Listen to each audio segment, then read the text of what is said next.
some comfort, maybe a little bit of pressure with their first two picks, but since then, they have been able to pick up things that are not 100% response picks, but heroes that do what they need to do to try and counter out the Thunder Awaken lineup. So Evoker is going to be incredibly useful as we get down to the final phase of the bans. Thunder Awaken, yeah, at this point can really just go in on those carry positions. We see the Wraith King being banned away. Meanwhile, for Wildcard, well, they banned out the Faceless Void here, so they're sort of also looking at the carry position. The Monkey King, I guess, yeah, really does not necessarily have to slot into that role at all. So Wildcard would much rather see it, I think in this instance, get pushed into that sort of 4 role, and then they'll ban out anything else problematic.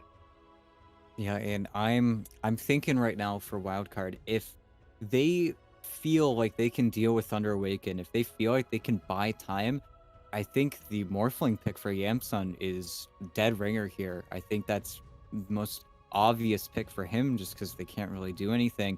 I was considering, of course, the Chaos Knight.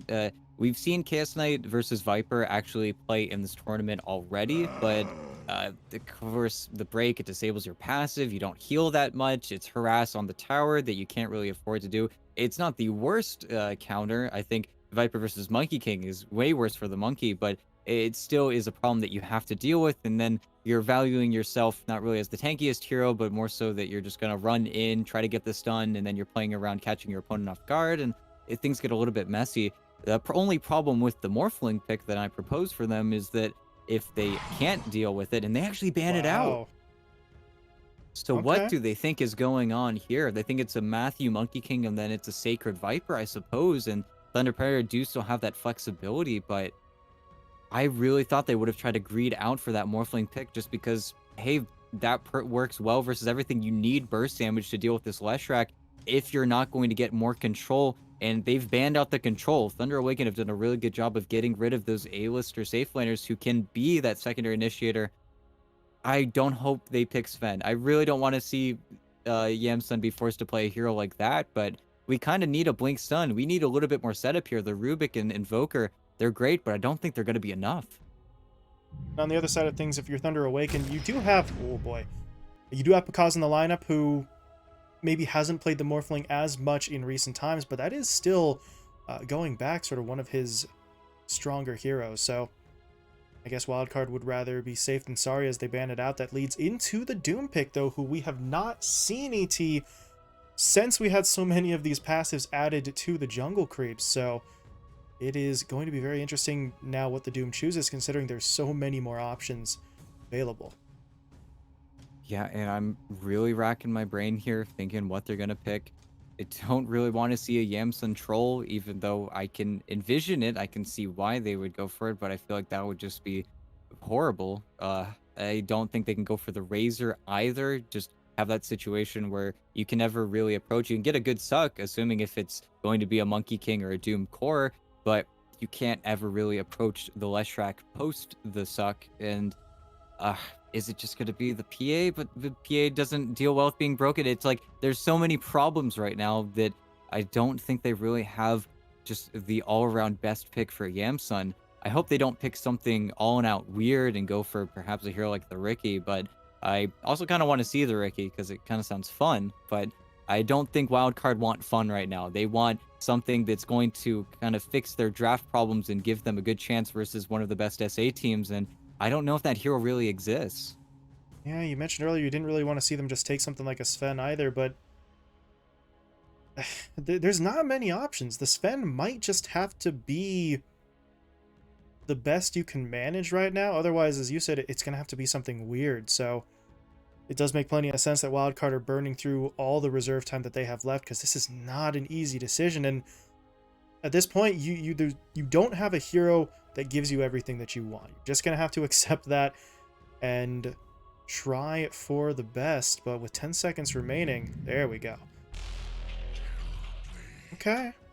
We'll go for the Terror Blade. That does not give them any additional lockdown, but it certainly gives them a lot of damage, assuming that they can sort of draw the game out to the point where your TB actually comes online. Yeah, and we'll have to see how Thunder Awaken slot in with Bakaz actually taking the Monkey King. So it's either going to be a Matthew Doom or the Sacred Doom, or it's going to be a a Pandaboo Viper and then a Sacred Abaddon. Things are weird on Thunder Awaken side. Really can't bring that up enough, but it will be a Matthew Doom. Okay. Loves the melee heroes, this guy. Loves the melee heroes, but at the same time, Terrorblade, while he will struggle to approach up to that West Track, once he gets Scotty, again, it's a timing-based hero where everything changes. Suddenly, Dark Mago can't just stick around in these fights, and at the end of the day, I think that's where this draft might have boiled down to, where I thought for a second maybe they go for the Clinks just because you get set up, he can't really dive onto you, you have overwhelming physical damage, and the Terrorblade has a piece of that, and actually, it is actually going to be the Sacred Abaddon and the Pandaboo Viper, which is completely out of left field, I feel like, but we'll have to see what they do here, because I can only imagine that Pandaboo kind of has to lane with Sacred now, because that lane sounds incredibly weak if we have Doom Abba laning together. It's a whole lot of beef, but not a lot of damage, and hey, that's perfect for Yamsun. He's not going to be put under any pressure. Yeah, there's really not a whole lot that they're going to be able to do in that instance, so... Well, it's an interesting choice. We'll see how it works out. Again, I am still very much interested to see how Matthew prioritizes in terms of getting some of those abilities from the creeps in the new jungle. It honestly might be enough to maybe sway things a little bit, depending on what he can get, but we'll have to wait and see as we get into the first match of our third series of the day. And again, mentioned previously, this is where things get a little bit more tense. We outlined the situation for the two squads heading in. These games very much determine whether you get upper or lower bracket. In upper bracket, whether you get to be a high enough seed to choose your opponent. All sorts of things still up for grabs here as we get underway. But Dark Mago, okay, yeah, he's going to get hit by the tower shot there, and couple of extra right clicks. It really doesn't get him too much information. I guess he can assume that there's no sort of early ward thrown down, but he was so early to that lane, Esk still has it, so he could just throw the ward out now, and the Leshrac kind of took the tower shot for nothing. Yeah, and, you know, hits him up with the high five, you know, jesting, if anything, but Esk is not playing around, but Esk is also being very cautious. Don't want to say overly cautious, but he's just making sure that there isn't a ward on his high ground, and they're going to know whether or not there's a high ground ward as soon as the creeps meet, just because that's how mid laners work. You can tell how the creeps are aggroing pretty much instantly, and they are really set up, though, and they're hiding in the pit, and Sammy, they didn't know about the ward, and Matthew's going to body block him here. That's going to keep him on that ramp for way longer than he wants, and this should be first blood. They're going to try to give it to... Well, try to give it to Bakaz, but Panda's just going to sort of take that one, really whether he wanted to or not. But there's your first blood. Thunder Awaken Strike. That's a nifty play. Two heroes in the pit. Ward on the high ground that, as you mentioned, I don't think Wildcard ever realized was there. So if they're able to find a pick, it's well, onto a hero who could really kind of afford that death. Sammy just TPs to the lane after he goes down, so he's not going to miss out on any time, but gets Thunder Awaken off to a nice start, and now... Well, Sacred and Matthew are in fact laning together, so I have no idea how they're going to be able to put any pressure on the Terrorblade. No, I think they're really going to struggle, and of course, hey, looking at Doom, 731 changed a lot of his skills just, again, to be better early on. It's the name of 731, to be honest, is just make him better or more equal at the last few levels, but earlier on, just give him a few rounded numbers, and hey, everything looks cool. And I think that's where, unfortunately, Matthew not really being on one of those more typical fours is just going to have to really do the forward job as well as he can. And, well, found a pretty nice creep to lead off, but yeah, the tie bottom. Lexo taking down Panda. He's a very dangerous man. This is a position 5 Viper, but it's still a Viper. And well, now Devi, there we go. Now he's got a point up in the reactive. Prior to that, Panda was still going to be able to bully him, and to be perfectly honest with the DOT, he kind of still can. The reactive armor is going to absorb a little bit of that damage just because he can then heal back up afterwards as... Oh, Panda loses his courier, but it's still going to be some stacking damage that the Timber has to show respect to. Yeah, and, well, they are a little bit inundated with creeps here, and in that courier, actually, Pandaboo got so much regen delivered out to him. He has 9 tangos. He's got 3 mangoes, a salve. He's got everything he wants, but Devi wants to cut these creep waves. I think the reason Alexo dies is because he's trying to make the pull happen when, of course, he has no stats, he has boots, he's trying to play Rubik here, and that's where the Viper just ended up catching him a little bit off guard. But hey, this is going to work out for them. It's going to be absolutely fine. But because getting level 3 is really the most problematic thing they have to deal with, and with Panbu giving a lot of that XP over to him, it's going to come pretty soon. Then we'll see if he gets 2 points in Jingu, or if he actually tries to sculpt the Tree Dance, depending on how he's feeling in lane. Tree Dance is definitely easier to play with. He's taking a beating. Oh. On the strike comes out onto him, and they might actually just get him. He needs the Timber Chain now, but one final hit comes in. Is the DOT enough? I don't believe it is. Well, I said stacking damage. Reactive armor is neat, but it might not be enough, and there you go. Timbersaw barely survives, which...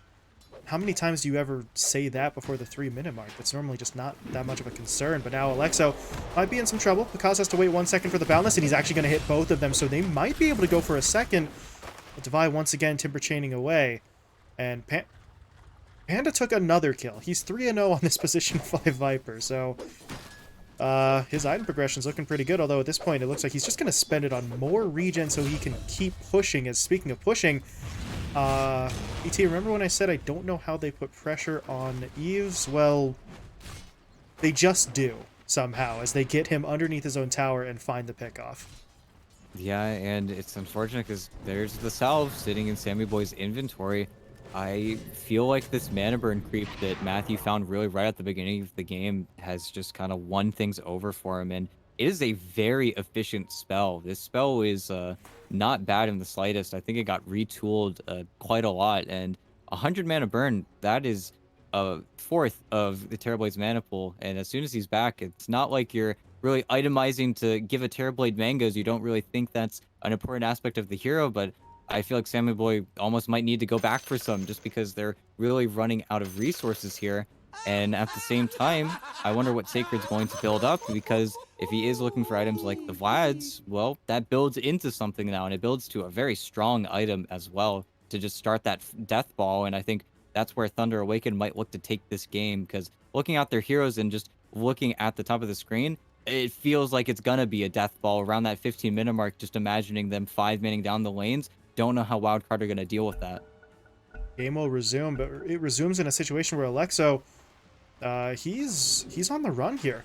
Because he's going to jump up to get the vision. He is. Oh my god. He's not even close to level 2 either. That is terrible. He's been giving all the experience over, but I say all the experience. You look at Devi, he's just now getting close to level 3. So how much experience is he giving over, really? Your Timbersaw is not level 3 yet. Panda is about 3 2/3. As we have some further issues, some packet loss apparently coming out on the Thunder Awaken side. So it was a pause first from the Wildcard side. Thunder Awaken now experiencing some issues, but looks like we're getting people back in fairly quickly here as Thunder Awaken found the kill down bot, their 5th straight, and they're kind of eyeing things up a little bit here up top. Sammy is down to about a half of his HP, but Matthew can get in with the mana burn. That's really all he has available. If Sacred gets the pop on the Aphotic, assuming he throws it out, then maybe they can get that kill, but they're going to have to be very careful here. They are pushing under that tier 1. Yeah, they're not going to go all in for it, especially with Matthew now taking the damage from the Terrorblade. Yeah, and well, hey, still have a TB, a level 2 meta. He's going to be able to really deny everything in the wave here and zone out these 2 melee heroes. This is the downside, right? You can't really approach the wave. Fighting for these range creeps is very difficult, and even though you are being very obnoxious with the mana burn here, well, hey, it's fine. It's whatever. What is this? Devi?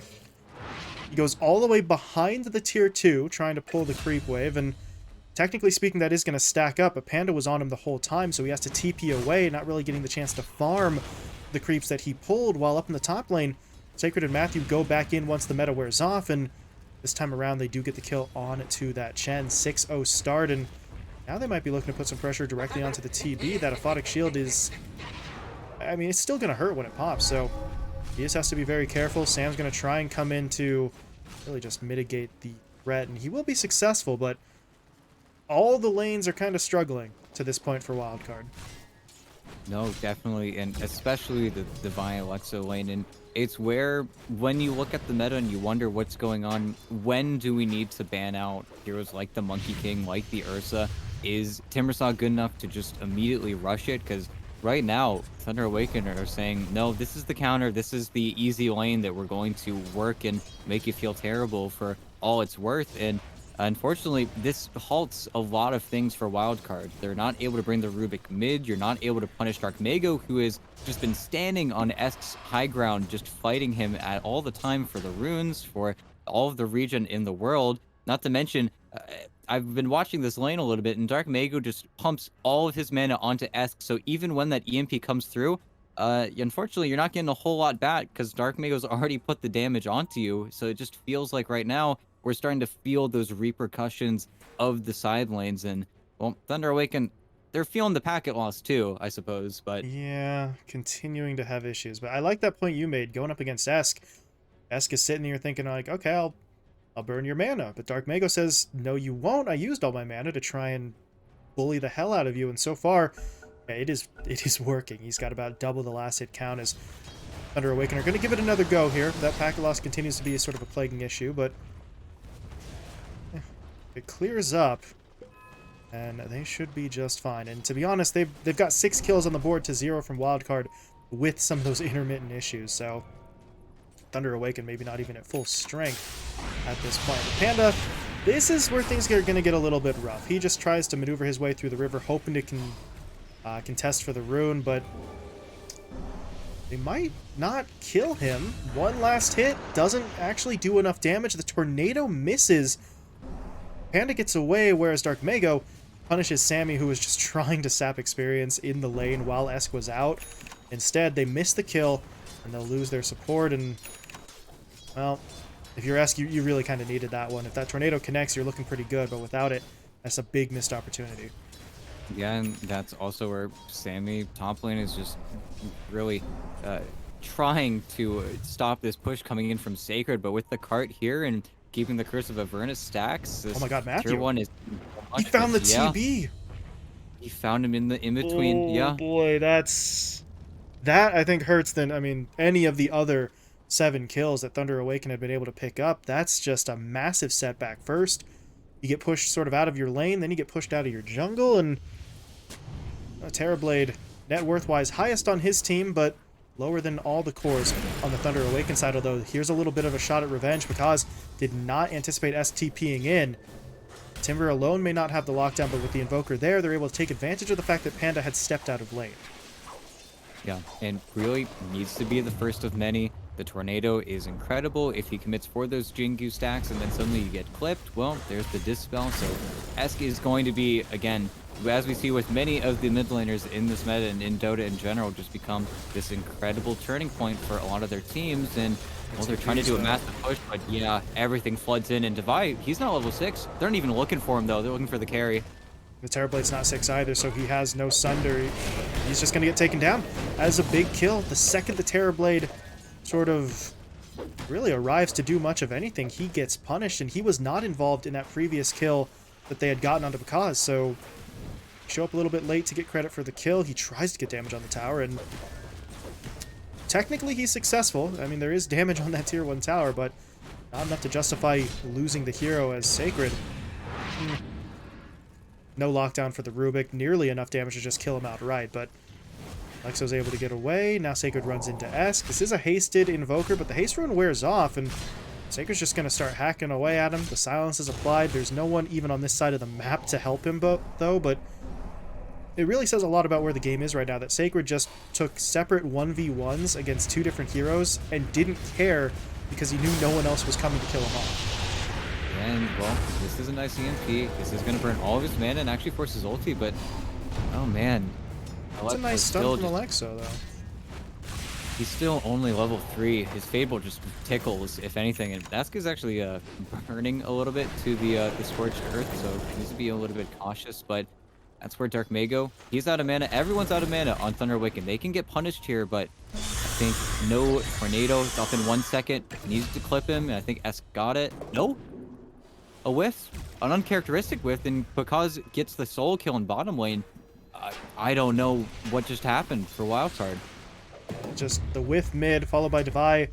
He was timber chaining away. It was kind of funny. I was keeping an eye on it. He chained into the tree line, but then tried to dance around, thinking that he was going to be able to get enough regen with the reactive armor to survive, but Because had the Jingu for the bonus, so he was just able to find the kill anyway, and now they'll get another one mid. Panda finds the pickup, and the Wildcard just starting to sort of lose cohesion. Not a lot of plays going their way, and not a lot of plays that they're trying to do at this point even making much sense. They're just kind of getting caught out, and we always talk about this with this new, not new, but with Thunder Awaken in this event, with the new patch. They are forcing you into fights that you really don't want to take, and you don't realize that until it's too late to back out. No, and this is also where we see the two sides of Viper 5, where sometimes you're unable to do anything and forced to stack for your teammates, and other times you're level 5 to 10 minutes into the game getting solo kills on the enemy 5, and there's not much your opponents can really do versus you. And I think that's where snowballing that lane so hard, it just puts pressure everywhere else. And well, Ask is working towards the Spirit Vessel, and once he gets it, well, that's a lot more damage to play with, but it just doesn't matter. He's losing teammates left and right. They caught him out with the Doom this time, so Matthew was there to sort of help things out. That makes it much easier for Picasso to make that play happen, as opposed to the sort of tower dive he needed the last time around. But now even the hero that's kind of supposed to be your tanky frontliner is showing some vulnerabilities. Of course, you know, Doom on a long cooldown, I don't think they're going to be able to pull that off every single time, but they don't need to every time. 2 deaths on Devi is enough right now to put him in a bad way, as speaking of which, Sacred, low in the middle lane. He does have some wand charges, might be enough to keep him alive, or yeah, it will be. He pops the wand, and Esk needed maybe one more hit. Not going to be able to pull it off, so now, oh god, Esk, now he's going to get caught. They hit him up with the Boundless Strike, but they need detection, which Panda, actually he does have, and he did hit, but by that point Esk is too far back. Yeah, but look what they're playing on Thunder Awaken. They're just not allowing the TB, who is currently meted and has been trying to break into that area for the longest time, anywhere near the Ancients. So Yamsun is just falling behind in terms of levels. He's falling behind in terms of farm. He's the highest core on his team, but that's just because he's really been ignoring the rest of the fights, and it really goes back to Devi's lane and what I think this Timbersaw kind of needs to do. He only has 2 deaths, but he just hasn't been able to lane pretty much anywhere. He's more or less been shut out, and really all we're waiting on Thunder Awaken is just to see Dark Mago come forward and then push the tower. It's literally just kill hero, kill hero, kill hero. Flashrat comes, hits the tower, goes back, gets mana. That's the cycle that Wildcard have to play in between, and unfortunately, they're not really finding a good way to handle it right now. And right now, they're in danger of losing a tier 1 tower, even with the Lesh not even here. The rest of the lineup gets through it pretty slowly, but they will get through it. Tier 1 bot taken down. That's all 3 of those tier 1 towers dead, 12.5 minutes in. So we were already talking about the space being at a premium for a trio of heroes who really do need that space to farm. So Thunder Awakening playing just a sort of stifling, suffocating style right now as Dark Mago. He's going to run down Sammy, just a solo kill. He's got himself a regen rune to get all that mana back anyway if he wants to keep going, and it is 14-1. 13 minutes in here. Thunder Awaken just really dominating the early stages, and Wildcard just hoping to weather the storm. Well, they're hoping, they're waiting. They have this Terrorblade who, okay, they picked the Terrorblade because when it comes to killing the illusions, well, Thunder Awaken, they're not really adept at it. It's the stationary style of heroes that I thought that Wildcard would really try to take more advantage of, and this is one of the ways they can definitely do it, but the only problem is it costs you time, and it's time that Yamsun is going to need in space. And look bottom, Esk and Devi, they need to be so careful. There's the Doom onto Esk. They are just going to hope that they can break through Devi with their damage output alone, and, well, interesting. That felt greedy. Just throw them both onto one and get yourself a guaranteed kill. Instead, they try and split the difference, and now Sacred, he's going to get hit up. He's already used the ult, so he's got to just try and get out under his own power. The Aphotic Shield's certainly going to help. Pig Pull now coming into play, but Devi Llama, okay, that might be too far forward, and now he doesn't have much mana to keep the fight going. He'll Timber Chain again, but now he can't really think about the kill. Now he just has to think about getting out alive. The DOT doesn't kill him, but he cannot participate in the rest of this fight, and This is going to get very, very rough for them. Alexo's going to get finished off as Panda finds the kill. Because meanwhile, still pushing forward, looking for the Boundless, but he doesn't have any teammates now, so Llama will be able to make his escape, but they lose another hero, and Thunder Awaken are looking towards the Roche pit. Yeah, and well, with Abaddon, hey, he's silenced, he's broken. Poor Roche, just covered in all of these debuffs. There's nothing he can really do. If Dark Mega really feels like he needs to, and it's going a little bit too slow, he can just turn on the Pulse Nova. But hey, this is an Aegis now. I'm assuming either could take it, but I feel like you give it over to Because, yeah. Just because at this stage of the game, he is the one that's taking the more aggressive positions. If you are going to get your tree cut accidentally, might as well have the Aegis carrier be the one. Later on, I can definitely see Dark Mago taking it, just because he's the one that's actually going to be hitting these buildings. But, I mean, that is one of the earlier Aegises we've seen picked up. And an Aegis taken without an Ursa in the game, it just proves how much control Thunder Awaken have over this game. Now, when they go for objectives like that, though, this does provide space and time to Yamsun. Finding him now is what really Thunder Awaken would need to do to just absolutely shut him out here, and he does need to be careful about where he's playing, but that's where Wildcard with the smoke, they're getting up some vision, they're placing an area, they're trying to form some space where Yamsun, after he gets pushed out of top, he has somewhere to go. So this is actually very smart from them. In time.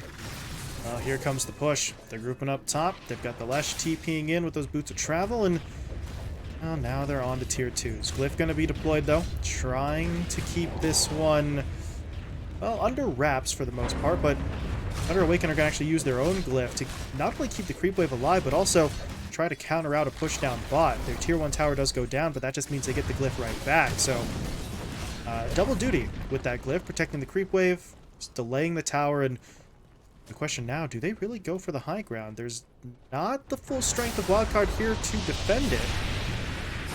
Maybe they can just get some damage onto the tier 3. That Edict is sort of going to work, but Wildcard are starting to bring heroes over, so this could turn into a fight. The question, if you're Wildcard, though, who actually makes the initiation here? It would have to really, at this point, probably be Divide just timber chaining in, and not going to do that just yet, but have smoked up. Going to catch something. Thunder Awaken, though, very wisely just TPing some of their heroes away. Half the lineup TP's out, the other half is just going to get out on foot.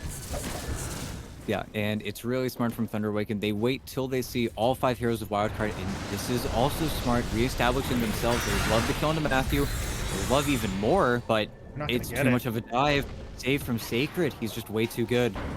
Now Because is going to get in. He's got the stun onto 2. They'll take the easier kill. Yeah, Alexo finished off. Eves... I don't know if he's going to get away. Oh, nice play from Divide. He cuts the tree down. Because is in trouble. Might lose the Aegis here, but they need so much more damage. And the Timber, excuse me, not the Timber, the Terrorblade doesn't have it. He's trying to get in range for the Sunder. Will be able to get it off, though, so that's going to bail them out because that's an unfortunate Wukong's command. It really doesn't trap up anybody, but they see opportunities for kills. They're going to chase down Sammy in that east side jungle. They'll take him out, but their own heroes really dropping low. Wildcard, this fight is happening on their side. They're going to feel pretty confident pushing forward, but they need to be able to protect the Terrorblade. The Doom was thrown out onto him before Matthew died. We'll be able to find that kill. Now they need to watch Dark Mago on the other half. He's sort of pushing his way in, looking for Sammy first. Not going to get it. Telekinesis now pulls him underneath the tower. And if Dark Mago goes down here, this is just going to be an absolute disaster. His death means Because gets away after the Aegis, but that was bad. That was just really bad. I mean, I can't believe we're saying that considering the TB was picked off, but TB and the 2 supports for 4 kills and an Aegis being burned out. Yeah, I think they really overstayed their welcome. I think that they're so bound to the Boundless Strike when it comes to starting and finishing off these kills. It's part of the problem with this for Doom, and even though he does find the Doom onto the TB, someone's got to stop Divide. And Divide, even though he's been shut out pretty much this entire game, has the levels, and he's a Timbersaw, and he's raring to go, and if he's not the target, he really wasn't getting hit during that entire fight, so you either got to kill him or you got to ignore him, and at this stage of the game, you don't really have the tools to push him away or the items to do so, so I think they really just did a poor job of moving around that Timbersaw, which is why the fight goes so bad. Not to mention, Dark Mega wasn't there the entire time. He showed up at the last possible second to really just die and then feed even more gold over, and now as, hey, getting some kills, getting some gold his own way. It's just starting to turn around. Ask has a Midas as well, so the comeback it's starting to feel a little real here. And as soon as Thunder Awaken lose momentum, it's really difficult for them to get it back. I've got to be so careful about losing anything further as because going to get himself stunned up. He's still looking to kill onto Eves, and they actually get it with the Boundless before the Sunder can be deployed. So, well, the difference of maybe 1 second. That final right click comes in as the Sunder is basically starting its animation. And, well, that's what Thunder Awaken needed, right? A little bit of a concern there as they started losing some heroes, but this is how they try to reestablish control. What they really need, though, is the same thing that you said they needed, 5 to 10 minutes ago. This Leshrac has got to start acting as that battering ram. These tier 2 towers have got to go. They've got to put that pressure on so the TB can't farm back into it. Yeah, and sure, they do kill the TB again. It was a small lapse, I want to say, in Thunder Awaken's game plan, but that's where because they've also not really skipped a beat. Mago. He is trying to be aggressive here onto S, but this is a 1v2. Doesn't matter. Still gets the kill, and Devi's the one who has to run. He get away. Matthew doesn't really have too much to catch up with. Got a force staff that wouldn't really help, so you're going to be able to get him out of there. But over in the river, Alexo caught out, taken down Pikaz with the kill, and Thunder Awaken, a bump in the road for them perhaps, but they are starting to get themselves back on track. Yeah, Wildcard, I really think they might be out of smokes, or they might only have one left. I think it's over on Sammy Boy, but they need to reestablish Devi. He's the reason they won their one fight before, but since splitting off, they've just been getting picked apart yet again. It feels like we're back in that 10-minute stage. At the very least, Devi isn't the target, but I think they really need to do a better job of getting his damage felt. And I think maybe setting up with Alexo, it really sucks. It's hard to make plays with such a low-level Rubik, but they've got to look for them. At the very least, Yamsun made a break for the top lane. He's got this top wave all the way pushing in. As long as he can survive up here, he's going to feel a lot stronger. And he actually went for a very casual item here, but he has the Diffusal Blade, which is a interesting build-up. Just trying to have a little bit of a power spike here, because I think he feels like he's losing as well. And okay, they see Devi and S bottom, but they know they can't kill him in the fight. Everybody's keeping in at the tier 2. They're running through wards. And is able to get a kill for Pikaz there onto Alexo, so they're going to have to do this without the Rubik. They get a nice tornado down onto Abaddon, but he's got himself the borrowed time, so Sacred, he's not going to go down in the time frame that they kind of want, and this is where things get dangerous. Look at Pikaz. He's hanging out. They see him here, though. They've got the vision. They're not really going to be taken by surprise, and the Monkey King doesn't actually want to fully commit for that. Wukong's command was there. BKB was ready, but if you make that jump in, Sacred's already used his ult. Your two supports are a little bit further back, so you're not going to take the risk. All the while, though, while this has been happening is... Oh, hold on. Push in onto Sammy. Try and bring that Chen down quickly, and Pikaz will get the kill. But while all of this is going down, you have Dark Mago. He's not even getting involved. He's pushing out lanes. He's farming the jungle. He wants to finish the BKB before he fights, although, as I say that, he is going to put a little bit of pressure onto Devi. And Devi, he doesn't have a TP. He just has to try and Timber Chain out. Although this could be a bait. Here comes the Terrorblade actually into the fight. Dark Mago didn't realize it. He's got some wand charges, but didn't pop him. Don't think it would have been enough to keep him alive anyway. So Devi, very nicely played. May not have had the TP, but he's still going to be able to bait that one out. Here's his reward, though, unfortunately, as Matthew and Pikaz just track him down and find the kill anyway. Yeah, and I think that's where Thunder Awaken are definitely trying to split the map really hard. They're getting a lot of farm in the process, but little overextensions like that, it'll happen, and okay. Yamsun forces Thunder his own teammate, but he's going to take that every day of the week, and you do have Rubik versus Viper, so every steal you're going to, or spell you're going to steal is just going to feel great. Unfortunately, Sammy Boy is still just getting picked apart by this Monkey King because it's not letting us. Matthew looking for a kill onto Alexo. Good force staff, though, to get the Rubik away, but the DOT might still take him down. Yeah, Matthew will not be denied his kill as Alexo goes out, and Eska's got to be a little careful. He'll throw down the ice wall and then look to TP out because was getting close, and if he actually had the vision, I think the Boundless might have reached, so nice bit of good fortune there for Eska as he gets away, and Wildcard, they're trying to find picks around the edges, I suppose. There's really not much more they can do than that, but it is slow going for them. But buy time for the Terrorblade, and good things can happen. Yeah, and really, once he gets Scotty, the game can change. The game can change in a very positive way, but It's a very expensive item, and if he's going BKB beforehand, which I almost feel like he has to, even though there is a Doom in the game, just so that way he doesn't get torn apart by Dark Mago. The biggest problem right now is just the Thunder Awaken have double BKB on their cores, not really afraid of anything at this stage of the game, and now they're looking to cut Wildcard out if they start getting these creep waves and stopping them from pulling out. And poor Sammy boy, man, he's just playing 5. He's just trying to do his job. He's not even, yeah, he'll greed out. He's not even trying to use the Boundless Strike. But because he's getting cheap on the Sammy boy kills, he doesn't feel like he needs to use any spell. 0-10 now for the Chen, and well, it's not stopping. They're gonna go after Alexo as well. I can just imagine in the team comm, Sammy's probably just saying like, can this guy just get off of me? But no, Picasso's just gonna keep going after that kill every single time because there's no consequences really whatsoever for trying to make that play. If you get it, cool. If you don't get it, no one's really in a position to punish him, and Sammy sure as hell isn't going to start turning around and doing any significant damage on the Chen. Nope. Not how, unfortunately, that hero works, even though I remember old Penitence with the Dagon builds. What was the Dagon build? But that's where I think for Wildcard, still getting farm, still have this Midas running on Esk, and he's looking at a BKB, then maybe there's just a little bit of hope. I think this item build from Dark Mago is brutal, though. Just looking for the Blink Dagger, then, well, these targets hiding in the sides of the map, they're just not going to be able to run away from him. As well as with the BKB, he can afford to just run at heroes by himself and just force them back into the base. And okay, gotta be careful with your wild card, reestablishing control in your own triangle, winning Yamson farm up here. But unfortunately, as you re-establish control of your triangle, the Roche responds, and Thunder Awaken is completely okay with giving that up because, well, that's going to be another free Aegis unless Wildcard posts a defense. But with the way your Terrorblade is sitting, unfortunately, there's no shot you run into that pit. This is just going way too quickly. They're just going to have to ignore it entirely. So, Aegis and the Aghanim Shard being picked up here. As Picasso will take the Aegis, Dark Mago takes the Shard, and, well, what can they really go after right now? High ground pushes are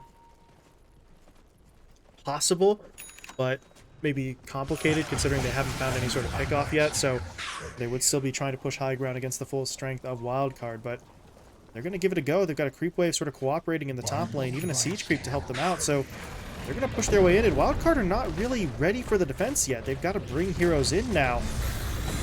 And by the time they do, Tier 3 is already dead. The Rack's at about half HP, but the Glyph is going to slow this up a little bit.